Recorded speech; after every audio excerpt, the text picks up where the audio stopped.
지난주 설교 내용인 그 주님이 공급자, 보호자, 주인 되시는 하나님에 대해서 이제 우리가 설교를 들었어요. 그래서 이번에 목장 보고에서 이거에 대해서 나눈 내용을 읽었습니다. 자, 우리가 어느 부분이 그 인정이 안 되는지에 대해서 어떤 분이 나는 공급자, 보호자, 주인 이 모두 다 인정이 안 돼요. 내 마음대로 하고 싶은 부분은 항상 내 마음대로 하는 것이 있어요. 그래도 하나님 없으면 저는 못 살겠어요. 그런데 사람이 죄를 짓고 있어도 하나님을 찾는다는 것이 너무 놀라워요. 그리고 또 하나님 찾으면 구원해 주시고, 하나님의 마음은 마치 너무 미운 자식이 사고치고 경찰서에 가면 다시 꺼내오는 부모 심정 같아요. 하지만 저는 아직 완전히 유턴하지 못한 것이 있어요. 제가 악해서 그런가요? 왜 그럴까요? 어떤 때는 이 세계를 몰랐으면 좋았을 걸 할 때도 있어요. 지금은 기쁘다기보단 그 누구도 나보단 낫지 하는 건 있어요. 이 나눔이 오랫동안 신앙생활 하시고 우리들 교회도 오랫동안 다니신 집사님의 나눔입니다. 사무엘하는 다윗의 인구조사라는 이 죄 짓는 이야기로 막을 내립니다. 삼위 하나님을 찬양하던 다윗이 세력 과시를 하는 이 죄 짓는 모습으로 끝나는 것이 슬프기까지 합니다. 마지막에도 이렇게 죄를 짓는 다윗의 모습을 보면서 죄가 뭔지 모르겠습니다. 왜 자꾸 죄를 짓는지. 그래서 인간이 믿음의 대상이 아닙니다. 다윗이 위대한 것이 아니란 것이죠. 오직 일생 동안 다윗의 승리는 하나님이 함께 하셨기 때문에 가능한 것이었습니다. 다윗의 인구조사는 그래서 무슨 죄이며 또 무슨 의미가 있을까요? 첫째로 다윗이 하나님께서 이스라엘을 향하여 진노하셨기 때문입니다. 자, 1절입니다. 여호와께서 다시 이스라엘을 향하여 진노하사 그들을 치시려고 다윗을 격동시키사 가서 이스라엘과 유다의 인구를 조사하라 하신지라. 다시 이스라엘을 향하여 진노하신 하나님입니다. 왜 다시라는 표현을 이렇게 쓰셨을까요? 하나님은 이스라엘을 향하여 전에도 진노하시고 지금도 진노하실 예정이라고 합니다. 왜 진노하셨는지 본문에는 이유가 확실히 나와 있지 않아요. 하지만 하나님은 이 일로 다윗을 격동시키사 인구조사를 하게 하시고 이제 벌을 내리셨다는 것입니다. 그것이 무슨 그렇게 큰 죄라고 7만 명이나 죽게 하셨는가 우리는 너무나 궁금하지 않을 수가 없습니다. 그러나 하나님이 하시는 일은 100% 옳으십니다. 7만 명을 죽게 하신 것은 하나님이 진노하신 이유이기도 하십니다. 그렇다면 하나님이 왜 진노하셨을까요? 우리는 또 이게 찾아보는 게 일이잖아요. 하나님께서는 이스라엘을 징계하기 위해 이스라엘 땅에 3년간 심한 기근을 주셨습니다. 그 일로 인해서 다윗은 하나님께 나가 물을 수밖에 없었고 기근의 원인이 바로 사울 왕이 기브온 족속을 심하게 억압하고 죽인 결과였다는 것을 알게 된 것입니다. 그 일로 인해서 사울의 7자손을 나무에 달아 죽이고 리스바의 회개로 기근이 멈추고 그 후에야 기도를 들으시니라로 끝을 맺었습니다. 그때도 사울왕과 백성이 같이 죄를 범했습니다. 그런데 사울은 그 사람은 너무 알아듣지 못하기 때문에 사울 시대의 죄를 묻지 않았습니다. 다윗 시대의 이 조상의 죄를 물었다고 했습니다. 아라목을 다윗에게 물었다고 했습니다. 다윗은 그 문제를 잘 처리했습니다. 그런데 이제 다윗 시대의 죄를 다윗에게 묻습니다. 다윗은 조상의 죄나 자기의 죄나 모든 집안의 죄에 대해서 언제나 혼자 책임을 지는 사람입니다. 여러분 가운데는 정말 왜 내가 이 일을 다 혼자 해야 돼? 다 혼자 해야 되는 그 사람은 다윗이기 때문에 그래요. 안 하는 사람은 사울이에요. 그러니까 다 맡아서 하는 사람은 나는 다윗이다 이렇게 생각하시면 되겠습니다. 그 말은 하나님이 너무 이뻐하신다 이런 뜻이 있습니다. 연대순으로는 인구조사가 마지막에 있는 일이 아니고 바세바 사건 이후에 그 압살롬의 반란 이후의 일입니다. 다윗이 바세바와의 범죄인 음란과 살인을 저질렀습니다. 그 범죄로 칼이 내 집에서 떠나지 아니하겠고 또 내 이웃들이 내 아내와 더불어 백주에 동침하리라 의 심판의 말씀을 주시며 그 일들이 차례로 일어났습니다. 당장의 아들을 치셨고 차례로 예언하신 일들이 일어났습니다. 11장에서 다윗의 범죄는 전적으로 다윗 한 사람의 잘못에 따른 것으로 다윗은 받아들였습니다. 그리고 이제 13장부터 20장까지 다윗 자녀들의 강간, 살인, 반역들이 차례로 이제 일어났습니다. 그때 다윗은 아무 말도 못하고 철저히 무능력한 모습으로 이제 그 나왔던 것을 우리가 기억합니다. 그리고 무엇을 했냐면 회개를 했습니다. 그러나 백성들이 항상 지도자인 왕의 잘못으로 모든 것을 몰고 갈 수 있기 때문에 왕의 잘못은 백성들의 잘못이기도 하다는 것을 마지막에 확실히 밝힌 사건이 인구조사입니다. 백성들의 잘못이 선행되어 왕이 범죄하게 되는 배경을 밝힌 것입니다. 그러면 백성의 죄가 무엇인가? 이거 살펴봐야죠. 다윗이 압살롬에게 쫓겨서 이렇게 궁을 떠날 때 많은 이스라엘 백성들은 다윗을 따르지 아니하고 압살롬을 따랐습니다. 다윗은 하나님께서 기름을 부으신 왕입니다. 그의 아들 압살롬은 하나님께서 기름 붓지 않으신 자기 스스로 왕이 되고자 반역을 일으킨 대적자였습니다. 근데 바로 이 대적자가 자기 아들이었습니다. 물론 많은 백성들은 자신들은 모르고 잘 알지 못해서 따라갔다. 그렇지만 압살롬이 이스라엘 사람의 마음을 훔쳤다고 표현이 되어 있습니다. 정상적이면 그렇게 훔쳤다는 표현을 쓰지 않습니다.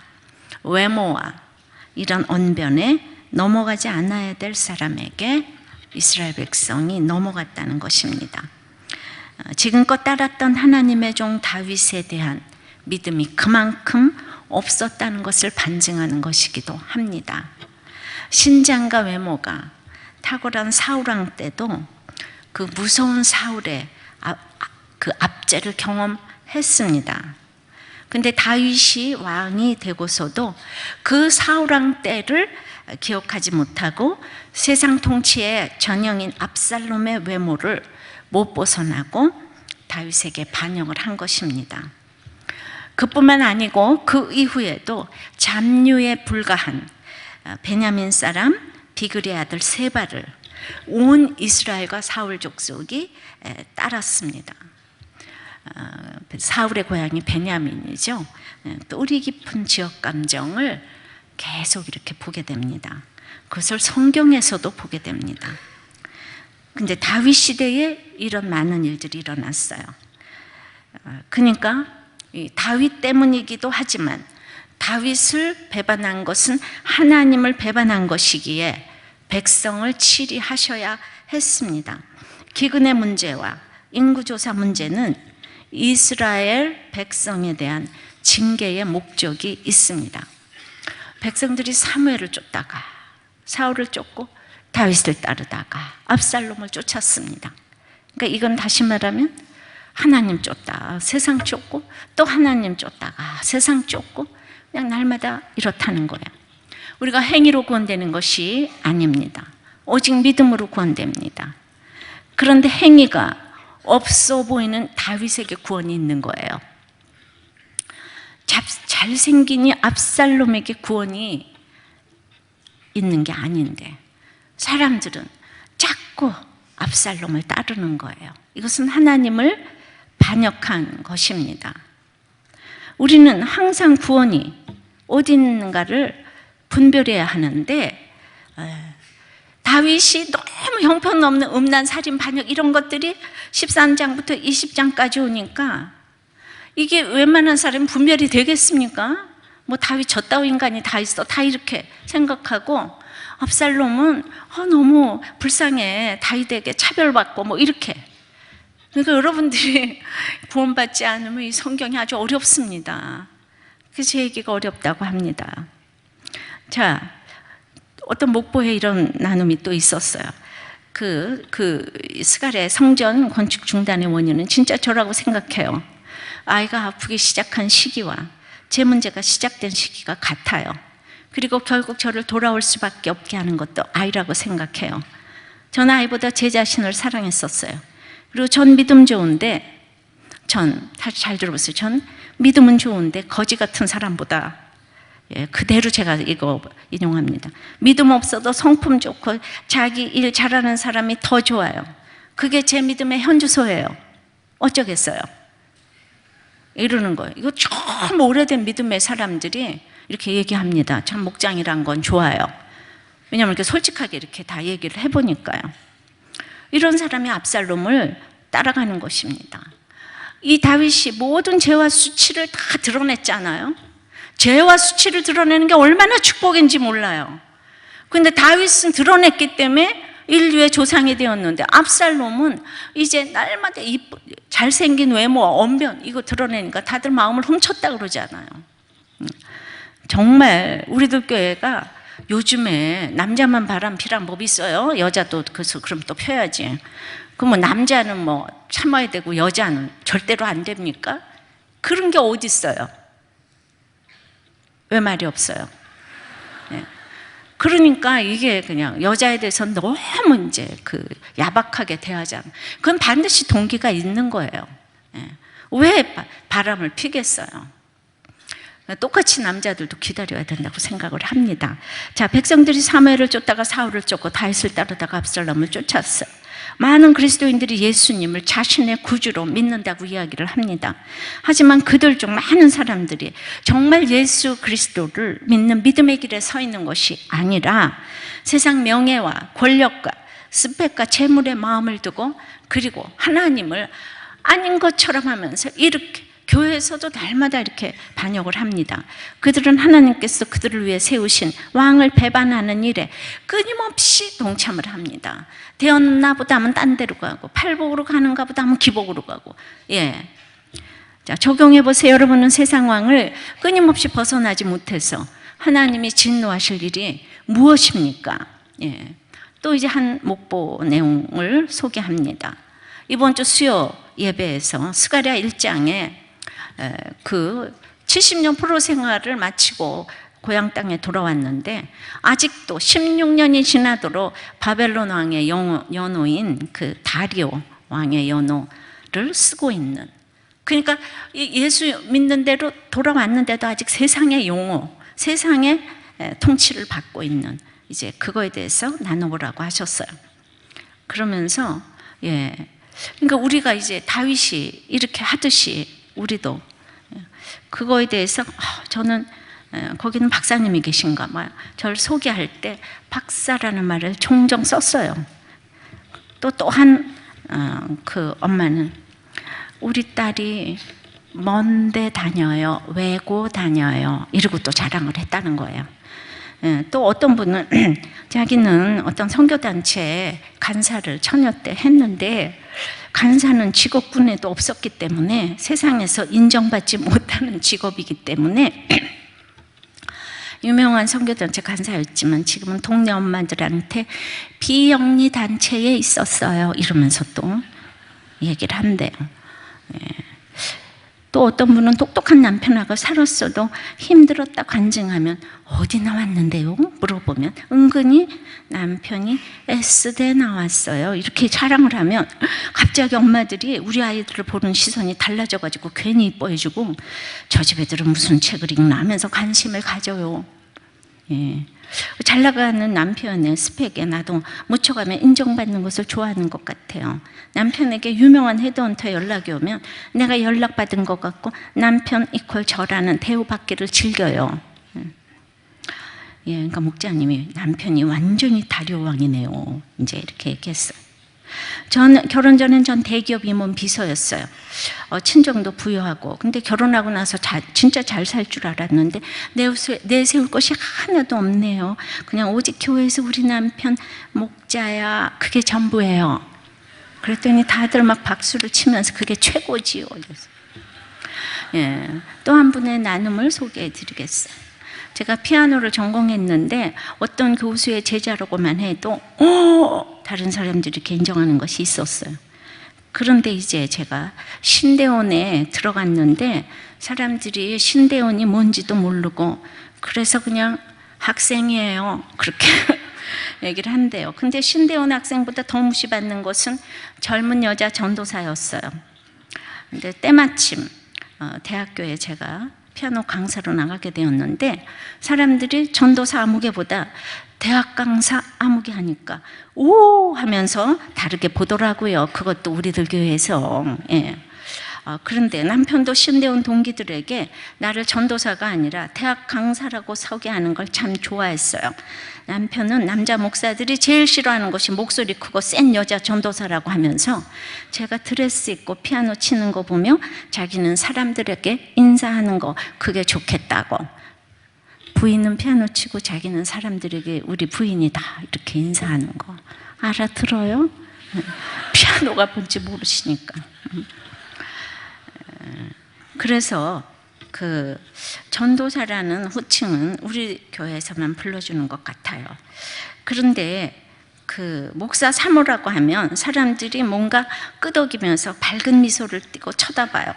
그런데 전도사라고 하면 상대방이 모두 부담스러워해요. 그때는 다른 어떤 집사님이 사모님 하면 왠지 섬겨야 할 것 같고 전도사 하면 우리가 왠지 부려먹어야 할 것 같아요. 이러고 난무했어요. 그래서 또 이분이 그래서 요즘엔 남편이 목사입니다 하는 말을 먼저 해요.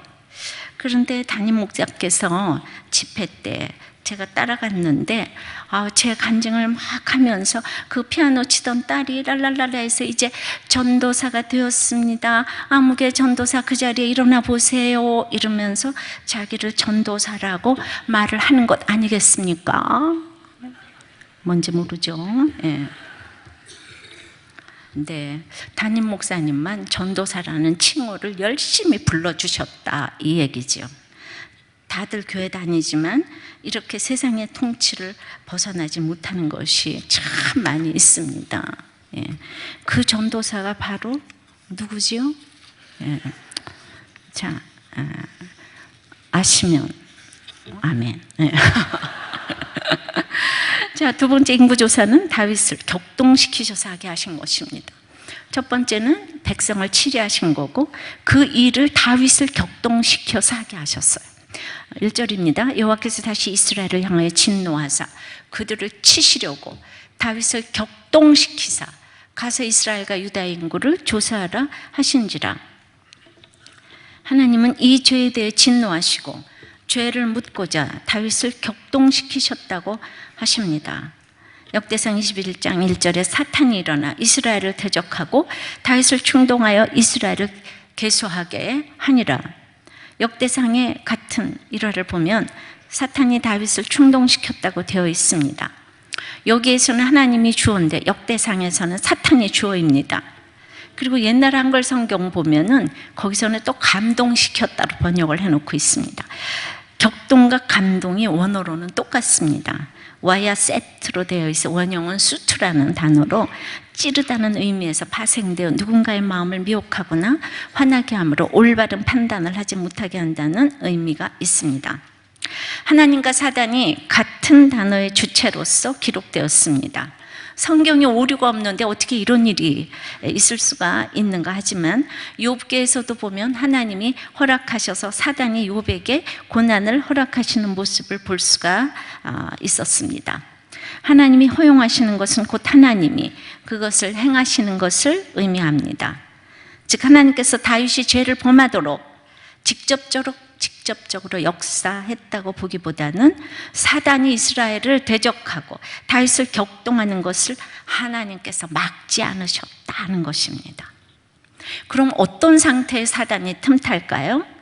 다윗이 이스라엘의 인구 조사를 할 시기는 밧세바 사건 이후 압살롬과의 전쟁에서 다윗이 다시 승리를 하고 궁으로 돌아와서 이제 다윗에게 등을 돌렸던 많은 백성들이 돌아왔어요.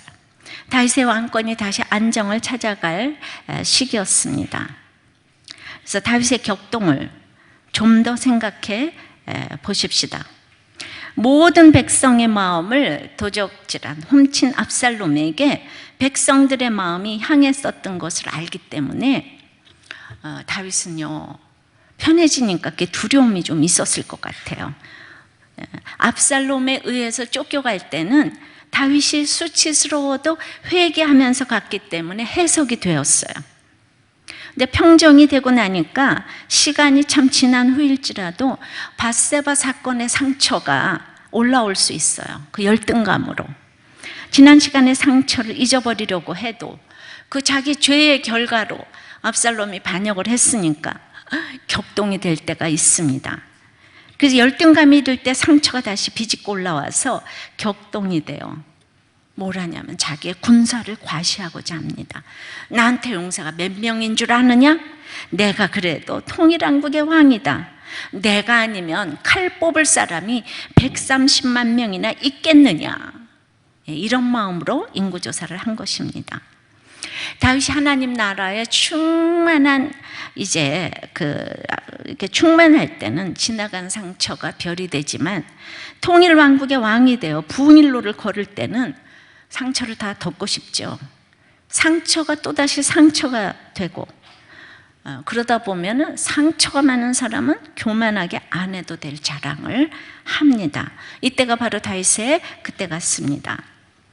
간증을 하고 나서 별 이유 없이 내려달라는 분이 계십니다. 세상적인 생각이 들어가는 것이 늘 사탄이 노리는 충동입니다.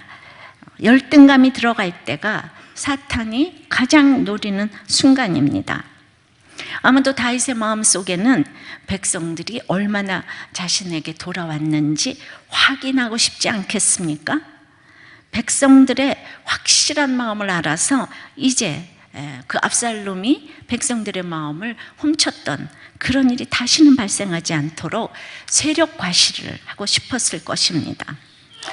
다윗이 모두가 모를 것 같아도 다윗이 가늠하고 거짓말하고 살인한 것을 암암리에 알았기 때문에 압살롬에게 갔지요. 그러니까 이렇게 믿음이 충만할 때는 괜찮아도 이렇게 편안해지니까 그게 스물스물 올라오는 거죠. 누구는 정말 깨끗한 그릇으로 주의 일을 하고 있는데 이건 살인하고 뭐 이런 걸로 지금 왕 노릇을 하고 있으니까 한쪽에서 믿음 없는 사람들이 얼마나 무시하겠어요. 이게 오고 가는 세대 속에서 일어나는 일이에요. 간증을 해놓고 나면 믿음 있는 사람들은 박수를 치지만 없는 사람들은 우리 아까 세례 간증한 이 양윤석 형제가 왜 간증하면서 자랑하냐? 깨끗한 사람들이 나와서 간증을 해야지. 그러면서 목보에서 딥다 욕을 했더라고요. 그 옛날에. 근데 저렇게 달라졌잖아. 그러니까 그런 두려움이 다윗에게 생겼을 거 아니겠습니까? 이해되시죠? 이때 사단이 틈타서 격동이 됩니다. 하나님은 시험을 하시지도 받지도 않으세요. 시험은 욕심 때문에 받는다고 했습니다. 그런데 다윗의 마음이 사단에 의해 격동되는 것을 하나님이 허락하셨다고 했어요. 그러니까 여기서 격동, 감동, 충동이 다 같은 단어예요. 근데 어떻게 이렇게 우리 한국의 성경 다 다르게 번역을 해놨어요. 그러니까 여러분들 격동, 감동, 충동 같은 단어인데 얼마나 분별이 어렵겠습니까? 남녀간에도 만나서는 안 되는 관계임에도 감동되어서 격동되어서 충동될 때가 많습니다. 다윗의 이러한 마음은 바로 자신이 양을 치던 목동 시절부터 왕이 된 지금까지 자신을 지켜주셨던 하나님을 지금 갑자기 온전히 신뢰하지 못하고 유혹에 넘어간 것입니다. 열등감이 막 들어오면 격동되는 게 있습니다. 제가 어떤 글을 읽었어요. 남자 중에 옛사랑을 평생 못 잊는 사람은 꽤 있답니다. 그 옛사랑이 또 여럿인 사람도 또 있대요. 근데 그들 가운데 가장 인상적인 옛사랑이 바로 첫사랑인 사람도 적지 않답니다. 하지만 이 첫사랑과 첫사랑이 아닌 다른 많은 사랑들 사이에는 별 차이가 없답니다. 그냥 문자 그대로 옛사랑일 뿐이라는 거죠. 3월 14일과 15일 사이에 자꾸 어마어마한 차이가 있다고 주장하는 거하고 같다는 거죠. 그 뭐 여러 가지 글 썼는데 그 첫사랑이 정말 환상이라는 거예요. 정말 아무것도 아니라는 거예요. 그냥 옛사랑이다. 그 여자들에게 정말 당부하는데 첫사랑 타령하는 남자를 참 믿지 말기를 바란다고. 특히 오랜만에 나타나서 당신이 그의 첫사랑이었다고 주장하는 남자들은 그 말이 사실일 가능성이 거의 희박하다고 보면 된답니다. 그런데도 그래서 이렇게 우리가 첫사랑이란 제목의 노래는 참 수없이 많지만 별다른 히트곡이 없는 이유도 아마도 이런 진정성의 결여 때문이 아닐까 이렇게. 왜냐? 다 이렇게 말하기를 좋아한다는 거예요. 수많은 사람들이 이런 첫사랑의 단어만 들어도 감동하여 격동되고 충동이 된다는 거예요. 이해되시죠? 그래가지고 그냥 이제 꼬시려면 내가 당신의 첫사랑이었다 그러면 여자들이 그리고 그 다음서부터 다른 생각을 못 한다는 게 이게 감동, 격동, 충동이 되는. 우리는 사랑하면 다 이렇게 놀라잖아요, 그죠? 가슴을 이제 특별히 동창생 만나가지고 내가 너의 첫사랑이었어 그럼 그랬어. 그때부터 우리는 이제 충동이 되는 거예요. 그러니까 그런 거 속지 말라는 거예요. 그 남자의 첫사랑은 여러분이 아니었다는 거예요. 그런 데 가서 그 얘기만, 그거를 그렇게 수를 써먹으면 여자들이 다 이제 넘어간다는 거예요. 아셨죠? 사단은 격동이고 하나님은 감동인데, 교회가 아무리 스캔들이 있고 난리가 나도 교인 수만 많으면 성령의 감동으로 모인다고. 성령이 아니면 이렇게 모이겠냐고 그런다는 거죠. 격동을 감동으로 합리화시키려는 생각이 있는 것입니다. 내가 돈 좋아하고 여자 좋아해도 일만 잘하면 된다는 것입니다. 격동된 것과 충동된 것을 감동으로 포장하고 싶은 것이에요. 세상적인 생각이 들어가는 것이 이제 사단이 노리는 충동이고, 또 열등감이 들어갈 때가 가장 사단이 노리는 순간이라고 했습니다. 이렇게 고난과 믿음의 아이콘인 다윗도 격동될 때가 있는 것입니다. 적용해 보세요. 여러분은 격동되고 충동된 것을 감동으로 포장하며 합리화한 적이 있습니까? 여러분의 상처는 별이 되고 있습니까? 아직도 상처가 되고 있습니까? 세 번째입니다. 그래서 인구조사의 실체는 넘버 게임입니다. 2, 3, 4절입니다. 이에 왕이 그 곁에 있는 군사령관 요압에게 이르되 너는 이스라엘 모든 지파 가운데로 다니며 이제 단에서부터 브엘세바까지 인구를 조사하여 백성의 수를 내게 보고하라 하니, 요압이 왕께 아뢰되 이 백성이 얼마든지 왕의 하나님 여호와께서 100배나 더하게 하사 내 주 왕의 눈으로 보게 하시기를 원하나이다. 그런데 내 주 왕은 어찌하여 이런 일을 기뻐하시나이까 하되 왕의 명령에 요압과 군대 사령관들을 재촉한지라. 요압과 사령관들이 이스라엘 인구를 조사하려고 왕 앞에서 물러나. 현대인의 사단의 괴계는 수입니다. 넘버입니다. 육적, 영적 모두 포함됩니다. 이제까지는 사단의 그 사주에 따라 이방 세력이 방해했었는데, 다윗 왕국이 확연해지니까 사단도 다윗에게 직접적 방해 공작을 합니다. 그래서 넘버 게임을 하고 수를 자랑하고 내가 잘했다고 하고 싶은 것입니다. 넘버 게임에 말리게 되었습니다. 단에서 브엘세바는 함경북도 끝에서 제주도 끝까지 전국을 돌아다니며 조사하라 명령을 내렸습니다. 다윗의 모사 요압이 말렸습니다. 재촉까지 하면서 명령했습니다. 요압은 다윗에게 하나님은 이거 숫자 세지 않아도 100배나 더 하실 수 있는 분이세요. 그런데 왜 그러세요, 다윗 왕님? 요압이 그렇게 얘기를 했어요. 너무 웃기지 않습니까? 성공 아주 그냥 중독증인 요압이 다윗에게 그랬어요. 그러니까 요압이 보기에도 이런 수가 너무 약해. 이거는 정말 아니야. 이렇게 봤는데 요압은 그냥 두기도 쫓아낼 수도 살릴 수도 죽일 수도 없는 사람인데 이때는 바른 말을 했어요. 근데 다윗이 듣기 싫어합니다. 요압이 올바른 이야기 했는데 다윗이 왜 안 들었을까요? 우선 격동되었기 때문에 들리지 않습니다. 어린아이 말이라도 들을 때는 들어야 하는데 다윗이 왜 안 들었겠습니까? 아무리 성경적인 충고이지만 요압이 다윗을 사랑하는 마음이 없기 때문에 전달이 안 됩니다. 너나 잘하세요. 그 마음이 나오는 것입니다. 말을 안 듣는 것은 옳고 그거를 떠나서 사랑이 느껴지지 않아서입니다. 믿음이 신실하지 못할 때 사랑 없는 충고는 받아들이지 못합니다. 결국 요압은 이렇게 바른 충고를 했지만은 다윗의 37용사에도 이름을 못 올렸습니다. 왜입니까? 사랑이 없기 때문입니다. 자, 다윗이 인구조사한 것은 하나님께서 우리에게 알려주신 것만 알면 되는데 우리는 그렇게 알고 싶은 게 많아요. 그냥 진짜 호기심하고는 다른 그런 게 그렇게 이게 많아요. 가만히 서서 여호와께서 베푸시는 구원을 보라고 했는데 나의 열심이 하나님의 열심을 앞서서 문제가 생길 때가 참 많습니다. 그런데 우리는 숫자에 늘 약합니다. 늘 몇 점 받았냐 그것만 하면 좋겠는데 그거 더 나가서 네 친구 몇 점 받았냐고 이게 알고 싶어 합니다. 그 유년부에서 천국벨 잔치를 했어요. 거기 사역자 자녀들이 많다 보니까 30문제 중에서 누가 몇 문제를 맞췄나 이거 다 알고 싶습니다. 그러니까 부모들만 알고 싶은 게 아니고 할머니도 알고 싶습니다. 아이가 받은 점수보다는요 다른 아이는 몇 점이고 또 평균은 몇 점인데 이러면서 알고 싶은 마음이 끝이 없습니다. 숫자를 계수하고 잘하면 잘하는 대로 못하면 못하는 대로 그냥 우리는 열등감, 우월감으로 정말 이 하나님을 섬기기 너무 어렵습니다. 숫자가 그렇게 무섭습니다.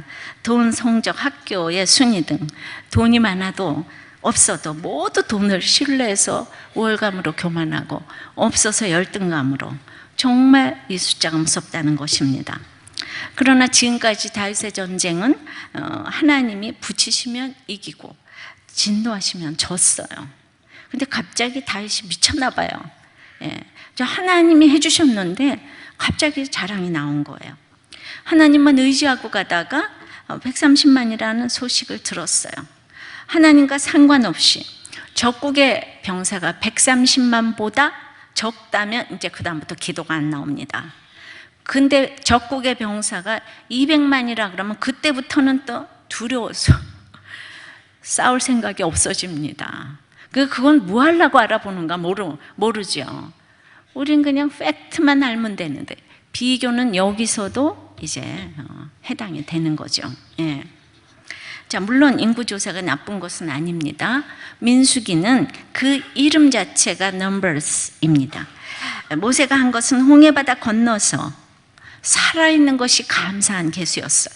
그럴 때는 넘버 게임이라고 하지 않습니다. 그러니까 순수하게 한 것인가 열등감 때문에 과시하고자 한 것인가가 다른 것입니다. 우리들 교회는 개척 때부터 모인수를 기록했어요. 구원의 방주 안에 들어온 수라는 의미로 영혼 구원이 중요하니까 구원의 총수 이 하나님 나라의 이 방주 안에 들어오는 의미로 그 몇 명 안 되었을 때부터 정말 그 숫자와 헌금을 모든 것 이게 제일 중요하니까 우리가 살면서 하나님과 재물이 가장 중요하기 때문에 그 두 가지를 첫날서부터 어느 날 적용해서 한 게 아니고 첫 주일 우리 집에서 개척할 때부터 그 주보에 그것을 기록하기 시작했습니다. 그러니 자랑하려고 기록한 것은 아닙니다. 그런데 많이 모일 때부터 기록했다면 지금부터라도 구원의 총수를 적어야 되겠다 이지만은 어떻게 보면 사단의 격동일 수도 있습니다. 누가 헌금을 착복한다면 누굴 위해서 헌금을 하나 이런 생각도 들 텐데 우리는 아무도 이익 보는 사람이 없습니다. 그래서 하나님께 드리는 헌금으로 구원 사업을 위해 쓰이는 헌금으로 드리고 있습니다. 교회 건물도 안 지을 수 있다면 좋겠지만은 여러분들이 이렇게 모일 장소가 없으면 어떻게 가정이 살아나겠습니까? 그리고 어딘가 모여도 맨날 누군가의 신세를 져서 가서 이렇게 우리가 비라리를 해야 되는데, 이제 참으로 유형의 성전이 필요합니다. 판교 성전이 지어질 때만 해도 모두가 여기 모일 수 있다고 생각을 했습니다. 그러나 여긴 딱 반밖에 모이지 못합니다. 그러므로 우리 휘문에서 평생의 헌금에서의 판교 성전을 지었는데, 이제 여러분들은 휘문을 위해서 또 평생 헌금해야 되지 않겠습니까? 여러분들만 이렇게 좋은 데서 예배 드릴 특권이 어디에 있냐 말입니다. 예, 그러니까 우리는 빚 없이 지었다고 큰 소리 치지만은 이렇게 많이 모인 데서 요만큼 모일 사람들 성전만 지어놓고는 맨날 빚 없이 지었다 그러고 내가 자랑하는 걸 알게 됐어요. 말이 됩니까? 예. 왜냐하면 이렇게 크게 져야 될 성전 요만큼 지어놓고 우린 빚 없이 지었다. 이것도 하나의 넘버 게임이라고 생각합니다. 그러므로 이제 휘문의 성전을 위해서 여러분들이 이제 또 이제 헌신을 하셔야 되겠습니다. 사단이 격동한 것에 다윗이 넘어갈 수밖에 없는 이유는 열등감 때문이라고 했습니다. 저도 쉽지 않은 목회의 길을 갑니다. 대한민국 거의 대부분의 목사가 남자분들입니다. 더군다나 크게 하는 경우에 여자는 거의 없습니다. 그러다 보니 고정관념이 너무 세고 또 인정하고 싶지 않아 합니다. 그러므로 저를 변호해 줄 수 있는 것이 정말 우리들 교회밖에 없으니까 안지나서나 우리들 교회 숫자를 이야기합니다. 우리들 교회 밖에는 큐티의 영향력, 가정 중세 영향력을 말해줄 근거가 없기 때문에 우리들 교회를 이야기하게 됩니다. 저도 사람인데 왜 마음속에 격동이 없겠습니까? 그동안 무시도 많이 당해서 이제 무시하지 말라고 이야기하는 것도 격동입니다. 큐티가 알려주기 위해서 정말 열심히 말하지만은 그러나 이 한쪽에 또 왜 피의식이 없겠습니까? 그래서 격동을 감동으로 포장하고 싶은 마음이 없지 않아 있지 않을까 생각합니다. 하나님께서는 그런 힘든 프로젝트를 저에게 맡기시고 늘 깨어있게 하시는 것 같습니다. 5절서부터 9절입니다. 요단을 건너 갓 골짜기 가운데 성읍 아로엘 오른쪽 얏을 맞은 쪽에 이르러 장막을 치고 길르앗에 이르고 닷디모시 땅에 이르고 또 다나얀에 이르러서는 시돈으로 돌아 두로 견고한 성에 이르고 히윗 사람과 가나안 사람의 모든 성읍에 이르고 유다 남쪽으로 나와 브엘세바에 이르니라. 그들 무리가 국내를 두루 돌아 9달 20날 만에 예루살렘에 이르러 요압 백성이 백성의 수를 왕께 보고하니 곧 이스라엘에서 칼을 빼는 담대한 자가 80만 명이요 유다 사람이 50만 명이었더라. 쓸데없는 것 같은 지명이 쭉 나옵니다. 여러분들이 제가 읽지 않은 닷데모시 이런 거 언제 읽어보겠습니까? 닷데모시. 예. 그러니까 우리는 이렇게 쓸데없는 것 같은 사람도 만나야 되고 거기 가보기도 해야 합니다. 9달 20일 동안 이렇게 시간 낭비를 하고 인력 낭비를 하고 물질이 낭비됩니다. 9달이나 그동안 점령한 것을 돌아보게 했습니다. 근데 9개월 20일 동안 다윗의 마음에 변화가 없습니다. 다윗은 여전히 궁금했습니다. 다 자기가 물리친 것 같습니다. 그래서 그냥 자랑하고자 했습니다. 아, 속국이 많구나. 예, 자랑하고 싶었을 거예요. 이렇게 사단에게 점령당한 생각일수록 빨리 행하고 싶어하는 것이 인생입니다. 혈기, 욕심이 이에 해당됩니다. 좋은 생각은 빨리 적용해야 하지만은 우리는 오래 신중하게 생각하다가 적용 못할 때가 많습니다. 그런데 하고 싶고 말하고 싶고 가고 싶고 그냥 이런 것들을 우리는 말릴까 봐 빨리 저지르는 것이 욕심이고 혈기예요. 이거 말리면 어떡하지? 예. 근데 어떤 때는 혈기를 부려도 하나님께서 에스겔 4장 말씀처럼 인분을 쇠똥으로 감해 주시지만 어느 때는 두고 보시다가 쇠똥을 인분으로 갚아 주실 때도 있어요. 잘 알아들었어요? 예. 자, 여러분 오늘 재촉하고 싶은 것은 참고 하고 싶은 것은 갖고 예, 하고 싶은 것, 갖고 싶은 것은 좀 거꾸로 적용하시기 바랍니다. 한마디로 하나님의 은혜로 했다 그러면서 맨 마지막에 다윗이 세상 복을 막 자랑하고 있는 것입니다. 부자는 돈을 자랑하고 교수는 학위를 자랑하고 예쁜 사람은 용모를 자랑하면서 교회 크기를 자랑하는 것이 모두 넘버 게임입니다. 숫자 노름입니다. 그래서 인구조사가 잘못이라고 합니다. 적용입니다. 여러분이 자랑하고 두려워하는 숫자는 무엇입니까? 아이들 성적입니까? 연봉입니까? 주가지수입니까? 우리 올라가도 두렵고 내려가도 두려워. 올라가면 교만하고 내려가면 두렵고, 이걸 넘버게임이라고 합니다. 자, 이 다윗의 열등감으로 인구조사가 행해진 것처럼 누구에게나 열등감은 참 무서운 것입니다. 열등감이 없는 사람도 없습니다. 큐티인에 나오는 내용이에요. 당신이 언제 또 짜증낼지 몰라. 항상 불안해. 요즘 아내에게서 자주 듣는 말입니다. 지난 결혼 3년간 내 말을 못 알아듣는다 싶으면 아내가 저를 무시한다는 생각에 버럭 화부터 냈습니다. 그럼 그때마다 아내가 괜찮아요, 여보, 당신도 곧 말씀이 들리면 좋아지겠지. 그렇게 소리 지를 것도 없이 외롭게 살았잖아. 이렇게 이해의 언어를 쓰던 아내가 요즘 무척 힘들어합니다. 저의 정말 수많은 짜증과 혈기가 너무도 큰 상처가 되었다는 생각입니다. 결국 작년부터 정신과에서 상담과 약물 치료를 병행하고 있는 목자님입니다. 이렇게 정신과에서 치료를 하고 있는 목자님이 한두 분이 아니에요. 자, 이혼 가정의 자녀들이 대부분 겪는 채워지지 않은 애정 결핍이 분노의 뿌리임을 알아 나이 49살이 되어서야 겨우 알게 되었고, 생각보다 그 상처가 깊었습니다. 교회 모임에서 결혼을 하고 싶다고 공표한 아내는 갈렙이 딸 악사를 위해 내건 사위의 조건처럼 믿음의 남편을 찾았다고 합니다. 그래서 교회 양육과 소그룹 모임에 꼭 참석할 것을 결혼 예단의 필수 조건으로 내걸었다는 아내에게 저는 두 번째 간택된 남자였습니다. 만난 지 5개월 만에 주의 부러움과 축복을 받는 믿음의 결혼을 하게 되었고, 이 부부 참 앞으로 많이 싸울 거예요 라는 담임 목사님의 신접한 주례사에 맞춰 참 많이도 싸웠습니다. 친형의 사업자금 대준 것이 부도난 사건으로 주님을 처음 만난 저는 아내와 만날 당시 개인회생을 3년째 진행 중이었고 월세방을 전전하며 힘겹게 하루를 버티고 있었습니다. 그런데도 말씀도 없는 저를 위해 믿음의 샘을 달라고 기도하는 아내의 모습이 고마웠습니다. 그러나 제 마음 한편엔 열등감이라는 골짜기 주인이 살기 시작했습니다. 모든 결혼 비용, 아내가 살던 집에 들어가서 살기, 아내 소유의 자동차, 주민등록상 아내가 세대주로 되어 있는 것 등 모든 것이 아내에게 속한 현실과 결혼식장에서 제 가족은 단 한 명도 없고 아내의 6남매에게 둘러싸인 결혼식에 자존심 상하고 열등감에 눌려 힘들었습니다. 이런 억눌림은 작년에 빚을 정리하고 나니 고개를 쳐들었고, 마치 남편의 주도권이라도 찾으려는 듯 사사건건 아내의 말에 혈기 부리는 못된 남편입니다.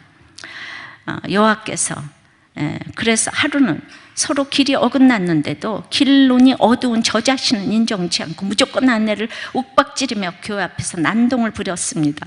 여호와께서 아무리 함께 계셨어도 모든 것은 열등감에 골짜기에 갇힌 유다의 한계이자 제 믿음의 실체였습니다.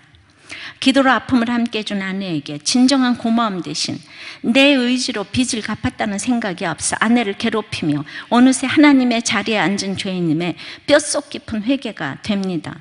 열등감에 종살이에서 벗어나 자기 비하의 철병거를 쫓아내기 위해 말씀과 치료로 거듭나는 믿음의 가장이 되어야겠습니다. 적용. 아내에게 혈기가 나면 5분간 자리를 피하겠습니다. 5분이 중요해요. 그 다음에는 기도드리고 마음을 가다듬겠습니다. 또 공동체에서 나의 열등감을 솔직히 오픈하며 병원 치료를 잘 받겠습니다. 이 집사님은 계속 돈을 세고 있죠, 그죠? 그리고 빚이 있을 때는 숨 죽이고 있더니 빚을 갚으니까 열등감이 폭발이 되었습니다. 내 것인가 네 것인가, 집이나 자동차 이런 것들을 계속 세워보면서 자기 것이 아니란 것 때문에 아내를 계속 괴롭혔는데, 이분은 돈이 생기고 집이 자기 이름으로 생기면 큰일 날 것 같은 예감이 드네요. 다윗의 인구조사는 부자나 가난한 자나 그때나 지금이나 똑같이 행해지고 있습니다. 생각해보세요. 지금 우리들 교회 와서 아무것도 없이, 정말 쪽박 하나도 없이 장가 들었으면 그냥 잘해줘야 될 텐데 안 그러는 거 있죠. 우리는 이해가 안 돼요. 모든 거를 그냥 감싸 안아서 데리고 결혼을 했는데 그냥 자기 거가 아니라는 것만으로도 이렇게 혈기를 내고 폭력을 행하면서, 그런데도 이 아내는 우리들 교회에서 결혼했잖아요. 절대로 당신이 그동안 풀 데가 없었겠다. 계속 이러고 저러고. 그래서 이혼을 안 하는 거예요. 이거 웬만한 당장 이혼감 아니에요? 돈도 못 버는 주제 화는 왜 내? 그잖아요? 그 여자는 능력이 많잖아요. 근데 능력 많은 여자가 이렇게 참고 살기가 어렵지요. 우리들 교회이기 때문에. 그래서 우리 청년들이 이렇게 싸우는데 단 한 커플도 이혼하지 않은 것은 바로 이렇게 믿음으로 인구조사를 하지 않기 때문이에요. 우리 각자 인구조사를 하고 있어. 맨날 그냥 수를 세요. 저 돈이 얼마 있겠다. 저 자동차 저거 내 거, 네 거. 이러시면서. 그러시면 안 되옵니다. 근데 이분이 이렇게 미리 회개를 해서 자수를 하시니까 죄가 힘을 잃게 될 줄을 믿습니다. 우리 다 같이 믿으시면 아멘. 이분이 그렇게 달라질 줄을 믿어요. 그러니까 우리가 돈도 잘 벌고 마음도 좋고 그냥 뭐 성격도 좋고 그냥 그런 사람하고 사는 게 행복할까요? 이런 남편하고 사는 게 좋을까요? 오늘 말씀의 결론은 어떤 사람이 더 좋은 남편이죠? 이 사람이 더 좋은 남편인 거죠? 아셔요? 그러니까 다윗이 음란 가린 살인 다 했어도 오픈하고 딱 내놨는데 사람들은 지금 그걸 무시하고 그런 거 그냥 백성들의 마음 환심을 산 압살롬을 쫓아갔지 않아요. 이거 똑같은 거예요. 이제 결혼을 일단 하면 좋은 남편, 나쁜 남편이 없어요. 내 남편이 제일 좋은 남편인 거예요. 아셨어요? 때리는 남편, 술 먹는 남편, 모두 바람 피는 남편, 다 내 남편이 최고예요. 최고. 다 같이 최고. 다 부부끼리 서로 쳐다보면서 당신은 최고. 자, 당신은 최고. 이거 진짜 리얼리티가 있는 얘기였어요. 아셨죠? 말씀을 맺습니다. 인구조사는 이스라엘 백성에게 진노하신 것입니다. 다윗을 격동시켜서 치리하게 하신 사건입니다. 넘버 게임이고 숫자 노름입니다. 다윗의 마지막이 인구조사로 끝나는 것을 보면서 죽는 날까지 죄에 대해 방심해서 안 된다는 것을 교훈으로 받으시기를 바랍니다. 찬양합니다. 말씀을 생각하면서 두 손 들고 회개합니다. 찬양 드리겠습니다. 두 손 들고 회개합니다. 다시 오실 왕 예수님께 오직 주만이 나를 다스리네. 다시 한번 고백합니다. 두 손 들고 회개합니다. 두 손 들고 회개합니다. 다시 오실 왕 예수님께 오직 주만이 나를 다스리네.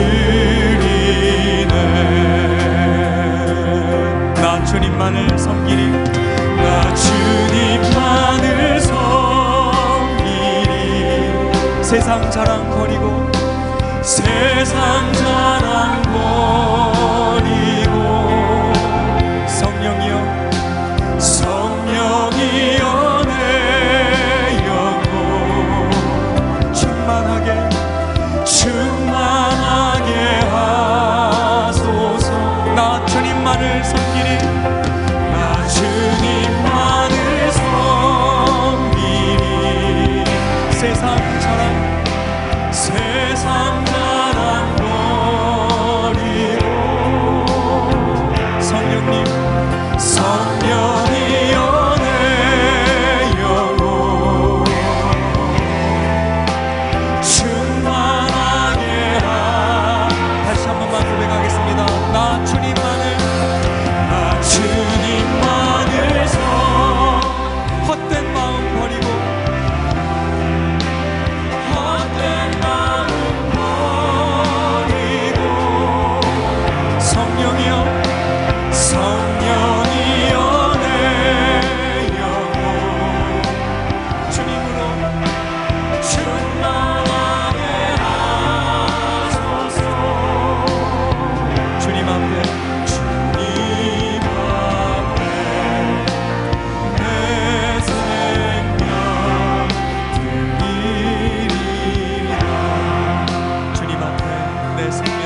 시기마다 죄의 종류만 다를 뿐 계속 죄를 짓고 있는 우리들의 모습을 회개하기를 원합니다.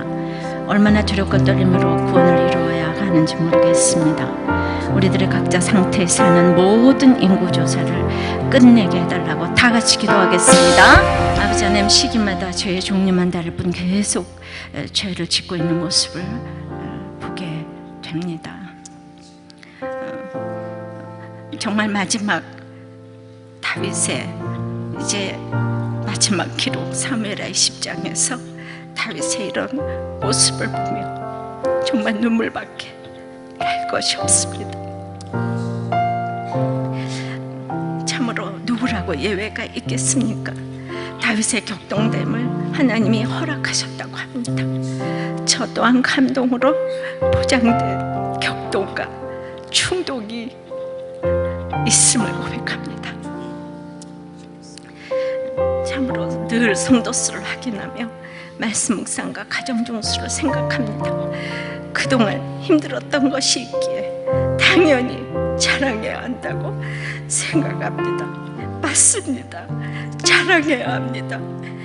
그러나 항상 하나님이 함께 하시는 인생을 놓치면 세상 자랑이 되는 것을 오늘도 알게 해주십니다. 그것을 인식하면서 가게 해주시옵소서.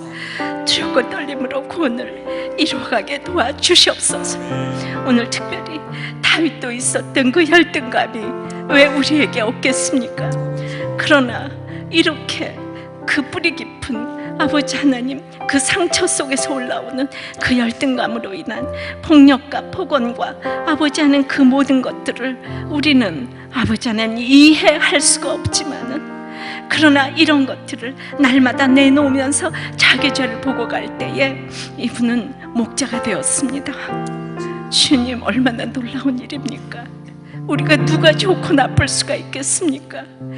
주님, 성령님, 우리 가운데 들어오셔서 우리의 열등감을 치료하여 주시옵시고, 참으로 모든 죄와 수치를 오픈하며 공동체에서 내놓으며 죄가 힘을 잃어가는 우리 모두가 될 수 있도록 우리 각자의 열등감을 치료하여 주시옵소서.